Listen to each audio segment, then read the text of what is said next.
So moving on to metal, large intestine in the lung, source of the original emotional impulse. The virtue is being selfless, selflessness, the positive quality, xiang liang, the radiance of sound and light. The ability to distinguish or differentiate the 10,000 things. People with these positive metal characteristics have a clear sense of justice, really good communicators. They tend to be lively and decisive and selfless, acting in the best interests of the community, and have a real sense of being able to not discriminate with prejudice, but discriminate, to be able to execute with precision. The body type tends to be slender, even feeble. Face can be round. Could be rectangular, but you often see a round face. Even if the body is thinner, but the face tends to be round. With big eyes, high cheekbones, chiseled features, tend to be a little bit thinner lips than, say, an earth type. And face tends to turn quite white with anger. Voice is sonorous and clear, issued from the lips. And the movement, the gait, is typically quick and lively. So that's quite a metal face there on the right. Yeah, Liberace would be a great expression of, xiang, like the bling on the surface, but also a real metal type as well. The yin emotion is now, which is judgment. So being judgmental, critical. Negative character traits, you can see all these: jealous, ruthless, very proud. Proud in a way that I want to look better or be more special than someone else. That's a metal kind of presentation. And they say it's especially can be dangerous to have a strong yin metal person in your organization, because they want to be right just to be right. Even if they know they're wrong, they want to be right. Fire wants to be right because they are right. They're sure they're right. But metal wants to be right just because they want to be right, and they'll change their answer just to be right. So the disease manifestation is the judgment and irritation of metal can harm the lungs, and it's stored in the skin. Symptoms, all kinds of respiratory conditions, shortness of breath, cough, chronic sore throat, skin conditions. Skin conditions could also be a fire symptom, right? If they're blistery, fire, and itchy, but they can also be manifestations of metal. Toxins tend to be spicy and white. So, a metal case from Master Liu.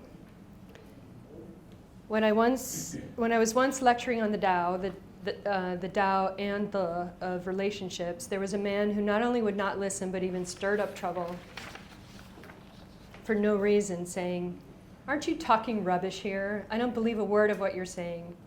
Give me money and I'll believe you. Don't give me money and I won't believe you." I told him, "Where would I go to find the money to give you? All the lecturing I do is for free and I don't make any money with it. Do you still want money from me?" Later, this man contracted lung cancer and got so sick that he was forced to lie in bed, unable to move. Only at that point, did he order his wife and daughter to look me up. He told his daughter, "You must make Liu Shanren come. If he comes, I will be able to get better. If he's unwilling to come, you must get down on your knees in front of him and beg him." Later, his young daughter came to me pleading, "My father's contracted lung cancer. Liu Shanren, please go to visit him. This time he truly believes in you." I told her, "It's too late. You build the dike before the water comes, and you repair the bridge by the river's edge. Reining in the horse when you have reached the cliff is too late. Fixing a leak when the boat is in the middle of the river is difficult. It is already too late." She said, "Even though it is late, please go anyway. You simply must go." Finishing that sentence, she dropped on her knees in front of me and refused to get up. I truly had no choice here, so I followed her home. When I entered the house, I saw the man lying on the kang, unable to lie down or sit up without assistance from others. I asked him, "Do you believe me this time around?" He sighed and said, "Yes, this time I'm able to believe you." I said, "Since you believe me, I will be able to cure you by explaining your illness to you."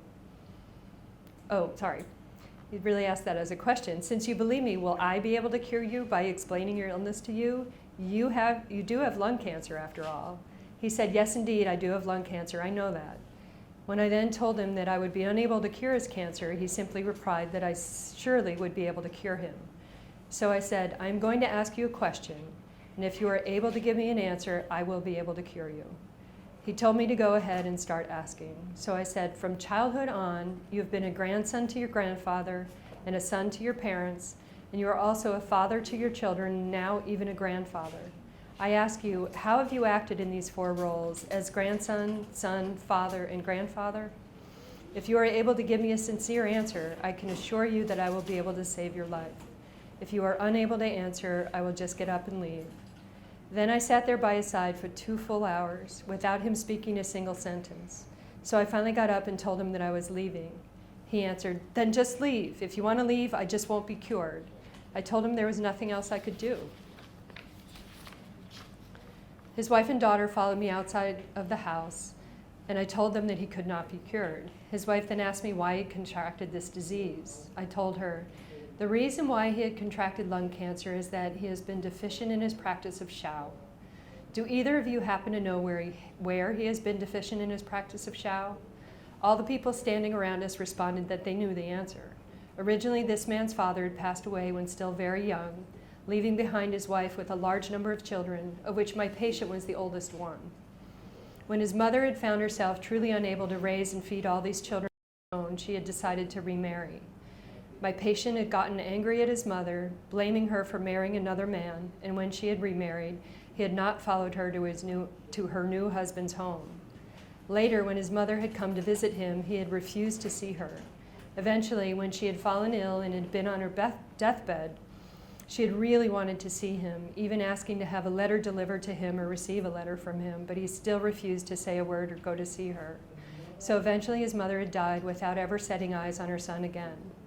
This time around, the tables were turned and my patient was the one who was ill. He had a son who was living not far from his house, so he called him up on the telephone, telling him that he was thinking of him and asking him to come home. But what about the son? He refused to visit even when he was passing by on the street right in front of the house. In the end, he lost his life without the son ever coming to see him again. So you see, in our role as fathers or mothers, if we have not acted fully in accordance with the principle of Shao toward our elders, then the eventual results are truly unimaginable. There is a saying in northeastern China that goes like this: an old cat sleeps on the ridge of the house as his pillow. Everything gets passed on from one generation to the next. If you act in Shao towards your elders, your children will act in Shao towards you. If you want to go against the wishes of your elders, your children will in turn go against your own wishes. In accordance with the law of retribution, what goes around comes around.